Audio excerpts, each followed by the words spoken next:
Welcome to the Channel Surfers. I'm John McCabe, and I'm joined, as always, by my co-host and very good friend, Jeff Lennon. How you doing, Jeff?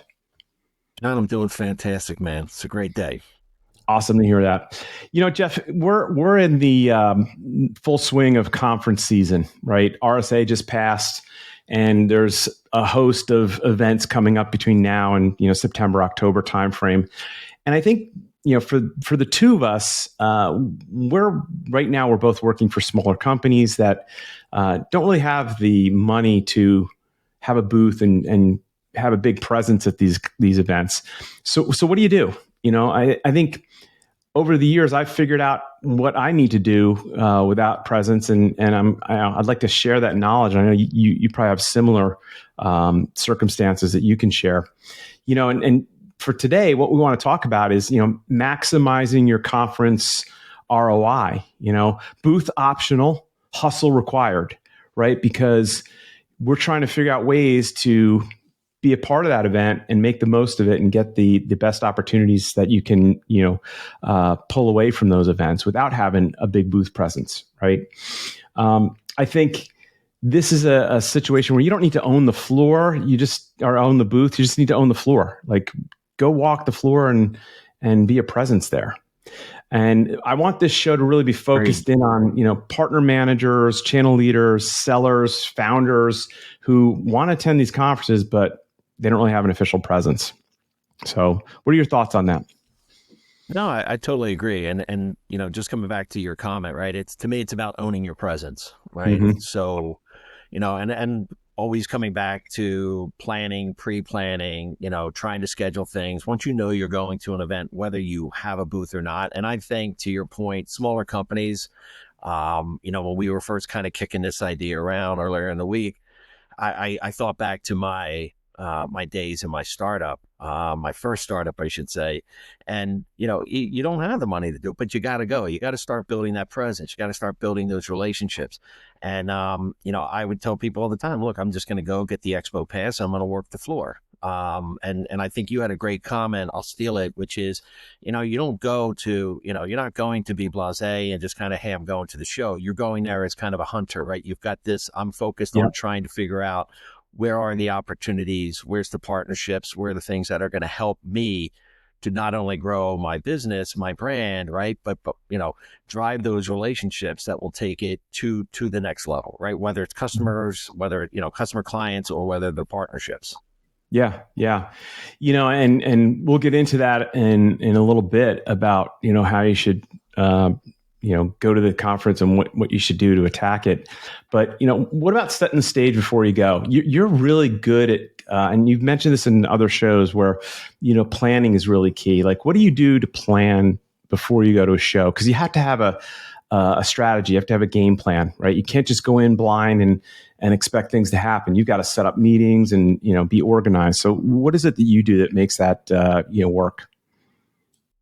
Yeah, great question. So, and you nailed it. It's about the planning, right? Having a plan or a strategy. We talked about this in an earlier podcast, right? Strategy is about a choice. It's making choices. So what is the strategy? Well, obviously, I know there are, specific customers or types of customers, your ICP. This comes up a lot, right? What is your ideal customer profile? Who are you trying to go for? Putting it out there that you're going to be at the event. And I do see a lot of people doing that now. Hey, I'm going to be at XYZ event. RSA was a big one. Let's get together, hit me up to meet up. And then as you get to grow, you maybe do breakfast and, other meetings and stuff like that. But to your point, the planning is identifying the targets, the people that you want to try to meet with, notifying, putting it out there that you're going to be at the event, and really start to send even invites to see if there's an opportunity. Are they going? Can you get to meet up? Where can you meet up? Because I think the big thing is, it's not like you have a booth. It's trying to figure out where can you do it. Like, RSA is an interesting animal. That event is so big.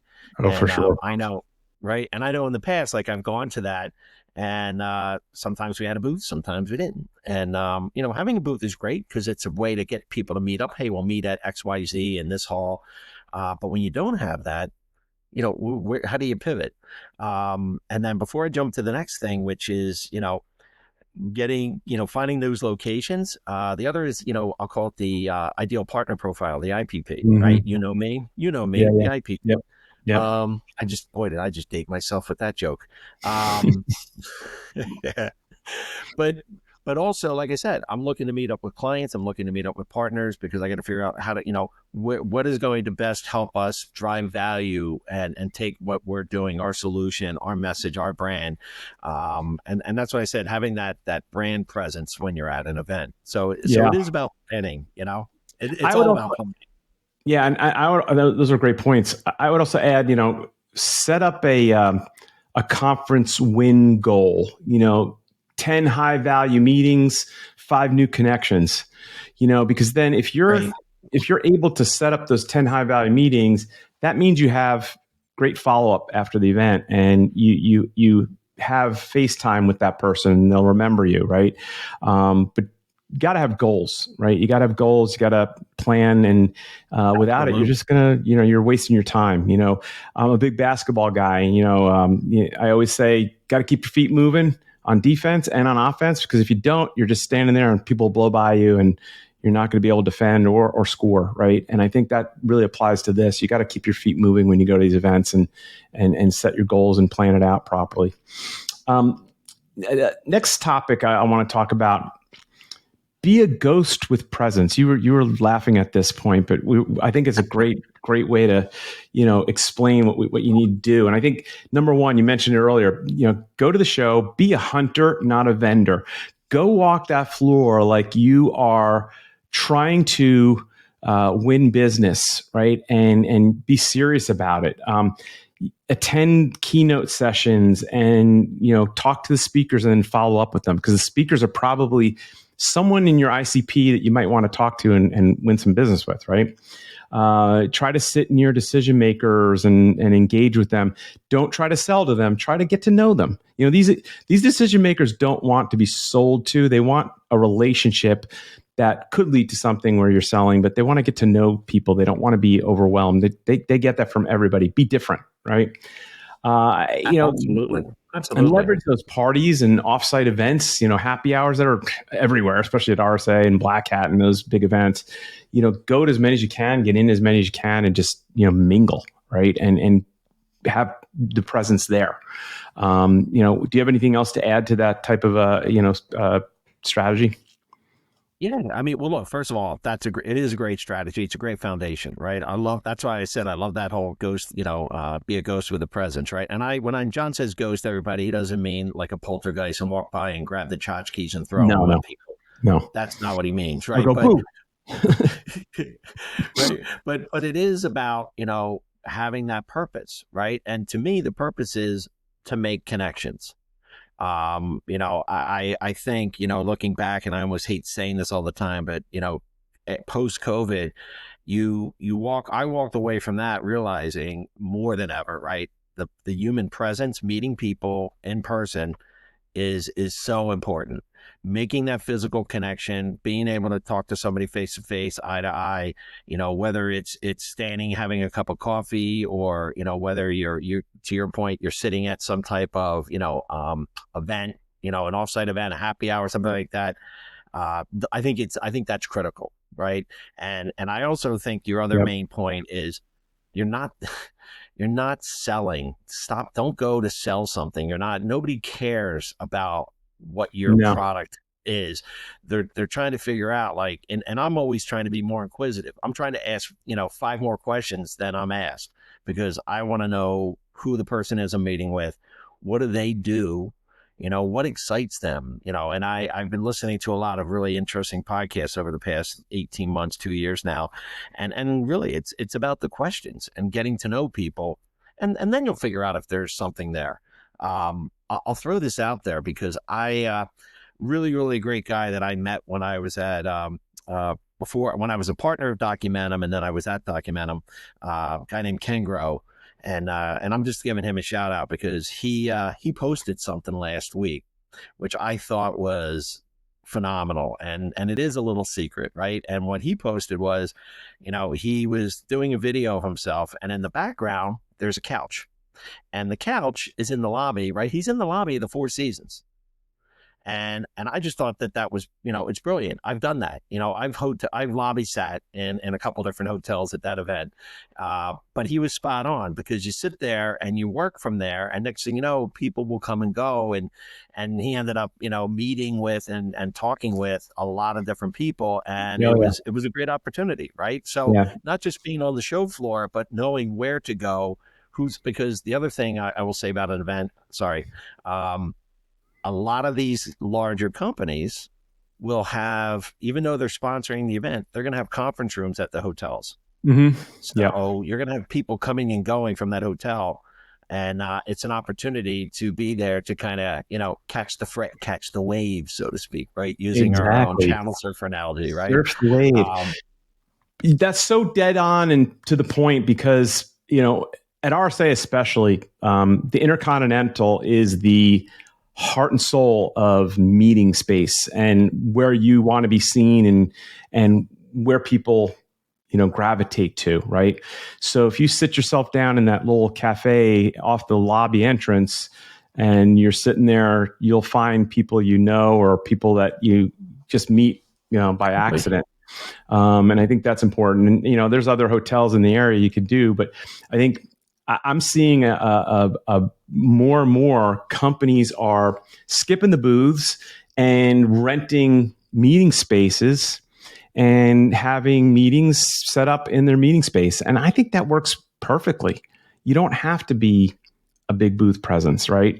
And as a rep of one of those companies that has the meeting space, that gives you a vehicle to create meetings that you could have in a quiet and more pleasant setting than on the floor at the booth, which is hard because you can't hear people, and it's never a clean conversation, right?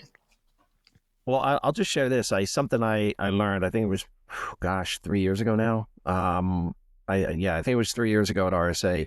So that year we actually did have, we had a conference room. We had a place where people could meet. What I found out, I don't know how true it is. Because I didn't go this year, but apparently they did change it where they got really tight on companies just going and getting conference rooms at hotels. You had to have a booth, and they kind of got really, I don't know how they were doing it, how they were policing it. Wasn't it Black Hat? Might have been Black. I know they did it at RSA. They did it at RSA this year, from what I heard, but I don't know how they police it. But I know Black Hat was similar. And again, a lot of it is they do want you to come and get a booth. Like I have one of the companies that I've been doing some work with and talking to. They were there, but they were in the the innovator section. So they just had a little, I think it was 10 foot wide by like 4 foot deep. I mean, it was just I've been in that space. Really, it's tiny. I know. Yeah. It's tiny, but they had to have a booth to have that presence. And, it's a sizable investment for a small company. But to your point, if you're there, like if your company does have a booth, it still makes sense. Hey, you're going to go work the booth. That's great.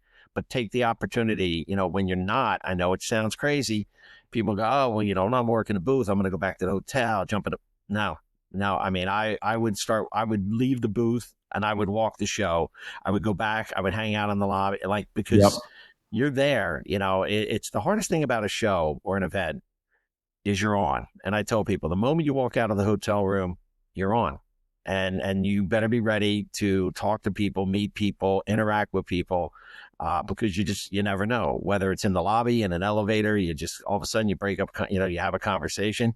I met a great guy one time from Splunk at an event, and we just happened to be, we were in the elevator, and next thing you know, we're walking to the event, having a really great conversation, and we're still friends today. And it was a pretty funny conversation we were having. And that's great. But the whole point is, it helped establish, and down the road, it actually helped establish kind of a better partnership, because now I had somebody that could help me be the champion within that organization. You're not selling, you're getting to know them, you're building relationship, which is key. That's what you need to take away from going to an event like this, and what we're trying to, educate everyone here. You're going there to build relationships. You're not going there to win a deal. You're not going to get a deal out of going there. You're going to get relationships that will lead to deals, right? So let's move on to another point. Your partner playbook. What do you do from if you have partners that you want to meet with, and obviously every partner goes there and they've got their customers. Some of the things that I like to do, and I think FaceTime is key. Like we're just saying, building relationships. It really deepens that partner relationship, helps them understand who you are. You want mind share from partners. We talked about this before. You want a partner to be like, for XYZ technology, I'm going to go to Jeff Lennon. Right. I understand his company does that. I'm going to call Jeff. Right. You want them to understand that, and you just got to keep your face in front of them.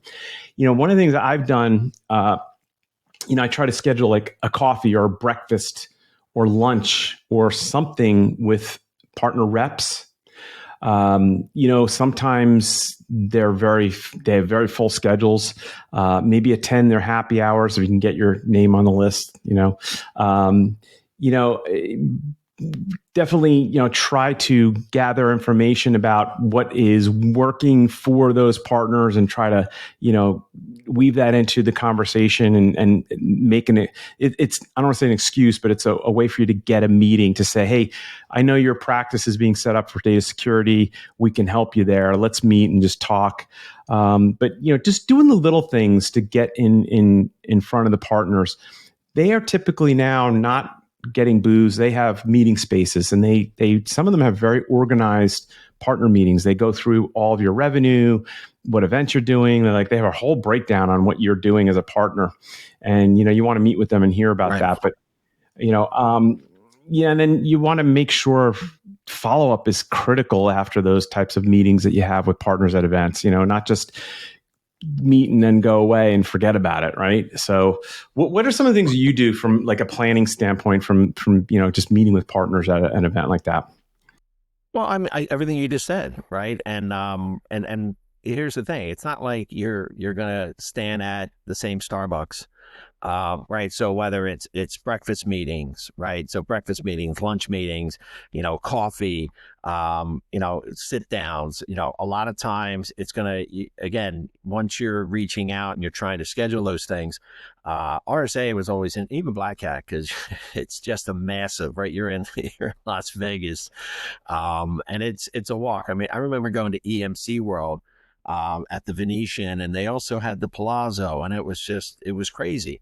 I will tell you this, going to an event, you better bring at least 2 pair of shoes. That's just my recommendation after 20 plus years of going to events. Bring at least 2 pair. I actually usually bring 3. People laugh at me and I go, it sounds really stupid and silly, but I'll wear a pair of shoes all day, walk on the floor, and then I'll change into something at night. And then I have my next day's shoes that I'm wearing. And it sounds silly, but it really, really does help. It's so true. Let me just tell you a quick funny story. Like a couple of years ago, I was working for I'm not going to mention the company or the guy's name, but my boss really, he was into fashion. He dressed great. And he shows up and he's got these beautiful, brand new Italian shoes, like a pointy toe. And I'm like, ooh, those are fancy. I go, are you going to be okay walking? He's like, no, I'll be fine. I'll be fine. These are Italian, custom made Italian shoes. I'm like, okay. By the end of the day, his feet were bleeding, and he had to borrow some of the sneakers that we gave to the booth people who were in the booth, because he couldn't walk. And we met for dinner. We had a partner meeting. We were going to get sushi with a partner. He could barely walk to the restaurant. And to this day, his feet were sushi, man. His feet were raw fish at that point. To this day, I still remind him about that. Like whenever I see him at a show, I'm like, you didn't bring those Italian shoes, did you? Because those aren't good for walking, But comfortable shoes are very key for sure. But getting back to your point, right? The whole coffee thing. I remember, again, I had somebody kind of tagging along with me. I was at an RSA event, great guy. And I was like, okay, here's where we're going, and John, it was like, okay, well, we're going to meet XY. We're going here. We're going to have breakfast at this restaurant, boom, 7 a.m. And then from there, we're going to go over to the hall. We're meeting somebody down at their booth. And then from there, and by the way, you try to coordinate those things. And then we're going to come back and we got to go to the Intercontinental. And then from the Intercontinental, I got to walk to the Marriott. And I'm going to have 2 meetings at the Marriott, but then I got to go back to the Intercontinental. And he was just like, Jesus. And I go, you got to take the scheduling when you get it. and then you just Yep. got to look at the map and figure out where they Yep. are. And you know, that's why I say you're going to do a lot of walking, but those I coffee meetings, the lunch I've meetings, lived that they're going same to be thing. all over the place. Yeah, You I've lived know, that same thing. Meet for coffee, 3 blocks away from the Intercontinental, race back for a meeting there, race back to the conference show floor, which is, a couple blocks from the Intercontinental when you're at RSA. And, but that's what you have to do. And again, hustle required. That's part of the hustle, and you got to do that. You can't just go and, hang out on the show floor and things are going to happen for you. You've got to make that, you got to run around like a madman, and get to the meetings that you need to get to. what I was going to say is, I mean, John, look at, first of all, with all due respect, okay, I'm not a booth babe. Just going to put it out there. Me either. I know some people, I Yeah, know yeah. some people are going to say stuff. I get it. I know. Stop. I'm not. I'm definitely not. I'm not the candy at the booth. I'll put it that way.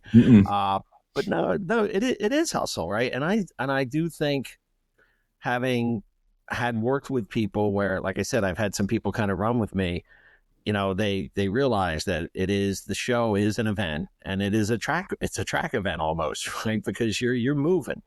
And I, even to that point, I mean, it's been, a almost 10-hour day. And then you find out, like, hey, you're also invited to go to XYZ event. And it's not about going and getting hammered. It's, okay, I'm going to go to this event.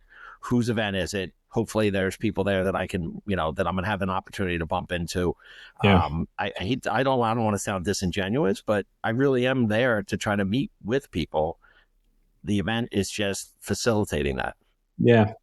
What are some of the tools and tricks and tips, travel hacks that you do? Like, I know I watch LinkedIn and people post, daily about, day one of the conference, and I do that too. I'm always taking photos. I want to make sure, like, I'm showing people what's going on there, and and I see that on LinkedIn a lot. So that's like one of my tips, like, post on social media because people know you're there, right? And keep really copious notes. If you have, OneNote or Apple Notes, or just make sure you keep really good notes. Claude is a great note taker. It's an AI-based note taker. Have that for your meetings, and it transcribes everything and summarizes it. That's another really good way. But what were some of the tricks and tips you utilize for these shows? But it's fun. I mean, this is pre-AI, so it's funny. I always have my book, right? So I'm always trying to take notes, and the funny part is you can't be always writing when you're sitting in front of someone. So it's really pushing you to have a good memory, right? I mean, you mentioned Plod. I mean, there's Otter, there's Owl. I mean, there's a handful of really, really cool tools now that will actually help you kind of capture the conversation, so to speak. But what I tried to do was, after an event, I would usually crack open my book and just be like, okay, hey, we talked about X, Y, and Z. Talked about these 3-4 things, right? Are we on the same page? Okay. And I'll follow up with you, which is part of it is I want to confirm, like, this is what we were talking about. This is great. I mean, a lot of them are maybe a little bit more casual conversation, but if it's a good sit down meeting, or if I'm sitting in a conference room at a hotel, I'm making sure that I'm trying to take, I hate to say it, but copious notes, because I want to try to capture as much as possible for the follow-up. And I think a lot of it is, and hopefully AI doesn't make, dummy down people, but you got to have a good memory. You got to remember who you were talking to, who they're about, what they do. Because it's not always, like I said, it's not just about trying to sell them something. It's about trying to understand where they are in their process and where they are in their journey, and where does it fit for you. I used to joke, I always call it the Miracle on 34th Street. Because a lot of times people would share things, and I would just be sitting there. I'm like, okay, well, have you looked at X, Y, and Z? And it's a conversation, right? It's not about selling anything, but that's really the first thing. And then the other is, I hate to say it, right? We talk about planning. It's all about the follow-up, right? And making sure that you do have good follow-up. And it's always good to send that little thank you for their time within 24 to 48 hours. But I think where, you're not looking for execution on decision. You're just looking to follow up and say thank you, and then have a separate follow-up after that with a call to action. And that leads right into our last point, and that is, post-conference power moves. What do you do after the conference is over? Don't just go away and think everything's going to fall into your lap. you made that investment to go out there and spend the time. You got to take advantage of it. And, follow up is key. Within 48 hours, follow up with the person that you met with and send them a note. Thank you for meeting with me. Make sure you add all those contacts that you made into your CRM so you have them. You could follow up. You can track, the conversations and the opportunities. Get with your team internally and summarize what you saw and what who you met with and what you talked about, and fold that into your follow-up, right? And then again, going back to LinkedIn, write a LinkedIn post summarizing your event and tag like 3 to 5 people or companies that you met with, and make sure you praise them or just say really nice things about them. Because then it gets into their feed and they're like, oh, hey, John met with me and that's really cool. He made a comment. I always like when I get an email that says, so-and-so mentioned you in a comment. And I'm like, really? Whoa, well, let me see what he said, so that goes a long way. But like you and I both believe in follow-up. We've talked about this, and I don't know how many different shows. It's so important. And I think, if you don't do the follow-up, you won't see results. And you're trying to maximize your ROI without doing any kind of booth or having any presence. These are all the little things you need to do, right? And they pay dividends for sure. That it shows you have responsibility, you're serious, you're dedicated to what you're doing, and follow-up is just absolutely critical. I mean, look, it's there's not always a golden chalice, right, that you're going to get after going to an event. You met with somebody but there will be, and the reason I say that is there will be times when you're actually at an event and you have a client, there's something in flight, you're working on a deal, you're working on a solution with them, and you're trying to figure out, the best path, and it's an opportunity to confirm where things are at within that process. And I'll just bring it back to, it is, it's about meeting the people in person. I really think that helps, because people buy from people, and they want to make sure who they're buying from and what they're doing is, For sure. that they have that level of trust. But just coming back to the other thing also about the LinkedIn, it is interesting. Like I said, I mentioned about Ken posting his thing, doing stuff throughout the event, and to your point, taking a picture. I know a couple times, like if I would bump into people that I hadn't probably seen in, 6, 8, 10 years. And it's like, damn, and you start talking, hey man, we got to get together. And I find myself, you take that quick selfie with them on the street or at the booth, and, even posting that and be like, hey man, it's great. It's great to reconnect. And keeping those things, to your point, is showing people, hey, that you're there, that you're driving that presence. You're not ghosting at that point, but you're definitely trying to drive your presence and let people know that you're there, and you're trying to not only enjoy the event and work the event, but your goal, to put, to use your point, is you're trying to drive something for yourself and the business that you're working with. Yeah. So, and it's also creating FOMO for everybody that didn't go and gave up and didn't think they could go and do anything, right? Never say never, right? So absolutely, man. Absolutely. I think this was a great show. I think we covered pretty much everything that I want to talk about. And I think, it's not rocket science. This is just basic sales strategy 101, trying to prospect and make the most of your opportunities, and trying to connect. I guess some of the key takeaways from the show, you don't need a booth to own a conference. You just have to hustle, prep, and follow through. Those are the 3 main themes that we talked about, right? And I think anybody listening, if they want a copy of the checklist that we put together and kind of the outline of our show, DM us. We'd love to share that information with you. We'd love to hear your stories about what you do.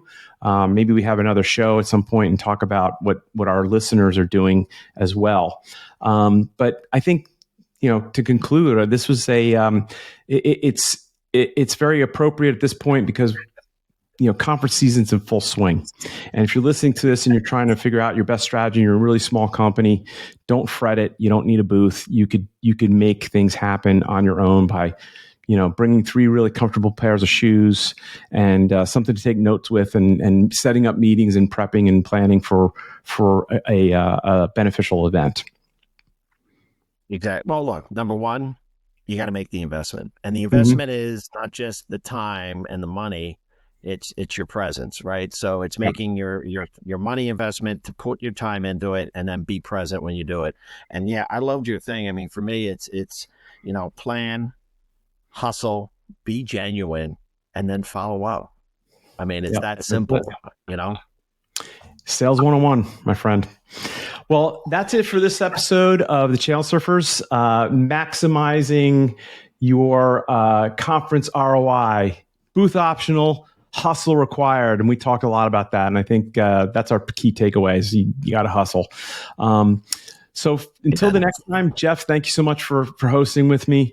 We will be on the air again soon, but until then, you guys can find us at our website, www.channelsurfers.com.